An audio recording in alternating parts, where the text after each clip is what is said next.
So hello guys, and how are you all doing? I hope that you are preparing well for your exams, the NEET exam and the JEE exams. So here is an important update which you need to know. It is not actually very important, but you need to know every update about the NEET and JEE main exams. So this article is just published now on the June 4th, and this update is all about the social distancing norms which will be followed on the day of examination of the NEET and JEE.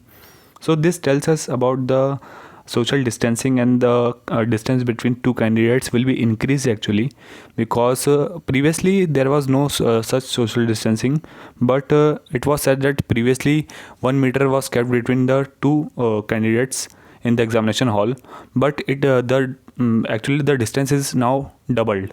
So this is the main update.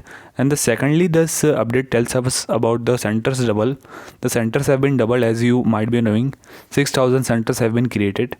And secondly, there is a short paragraph about the NEET and the anti Abhyas app, which is very useful for you. If you haven't downloaded, you should download.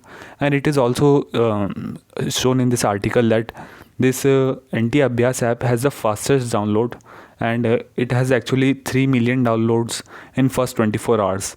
So it is basically a very good app for your practice purpose, because many mock tests and model papers are available on that anti Abhyas app. So you should download that app. And this was the short update regarding the social distancing. It is nothing important regarding the NEET exam or such like that, but I just update you each and every update which is coming up. So you can subscribe to my channel for more such updates, and I will try to improve my English, and try to give you a useful video in which I don't waste much of your time, and just give you the important updates. Thank you very much.